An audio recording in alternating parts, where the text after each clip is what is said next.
नमस्कार. माझं नाव मोहम्मद नईमुद्दीन शेख आहे आणि मी NDFC वक्तृत्व स्पर्धा 2023 याच्यामध्ये सहभाग केला आहे. माझं पार्टिसिपंट ID आहे NDFC42 आणि माझा विषय आहे भगतसिंग दिन विशेष इन्कलाब जिंदाबाद विचार 23 मार्च बलिदान दिन. आदरणीय परीक्षकगण, मंचावर उपस्थित मान्यवर आणि माझ्या प्रिय मित्रांनो, 23 मार्च ही केवळ एक तारीख नाही, ती आहे त्याग, धैर्य आणि देशभक्तीचा जिवंत इतिहास.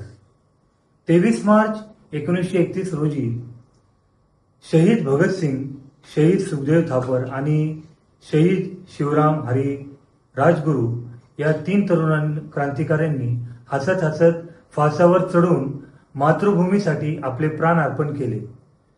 सरफरोशी की तमन्ना अब हमारे दिल में है हा त्यांचा नारा नव्हता, तो त्यांचा जीवन संकल्प होता. भगतसिंग यांचा जन्म 28 सप्टेंबर 1907 रोजी झाला.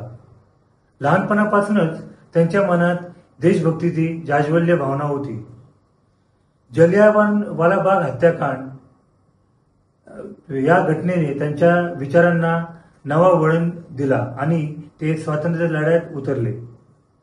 ते फक्त क्रांतिकारक नव्हते, ते एक विचारवंत होते आणि त्यांनी विश्वासाने एक वाक्य सांगितलेलं आहे, क्रांतीची तलवार ही विचारांच्या धाराने अधिक तीक्ष्ण होते.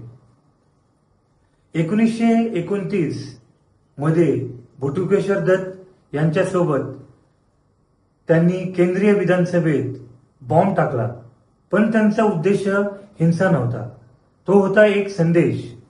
बहिऱ्यांना ऐकून येण्यासाठी आवाज मोठा करावा लागतो.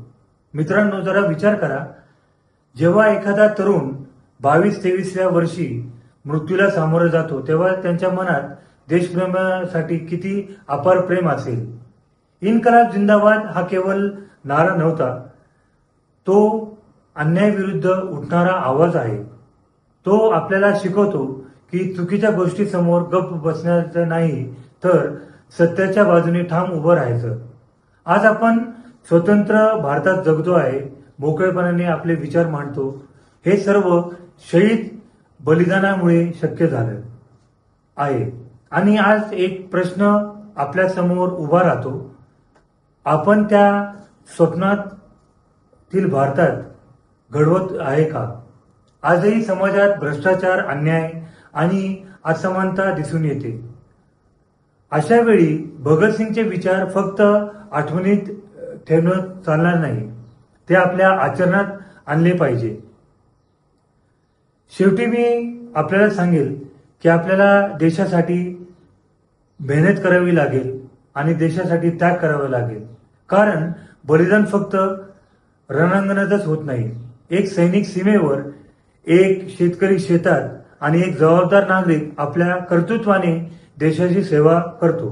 म्हणूनच आज या बलिदान दिवसानिमित्त आपण एक संकल्प करूया की आपण सत्याच्या मार्गावर चालू, देशप्रती आपली जबाबदारी पार पाडू आणि भारताला अधिक सक्षम, सज्ज आणि आदर्श राष्ट्र बनवू. शेवटी त्या अमर शहीदांना विनम्र अभिवादन करतो आणि एवढंच म्हणतो, शहीदों की चिताओं पर लगेंगे हर बरस मेले, वतन पर मरने वाला का यही बाकी निशा होगा. जय हिंद, जय भारत, इन्कलाब जिंदाबाद.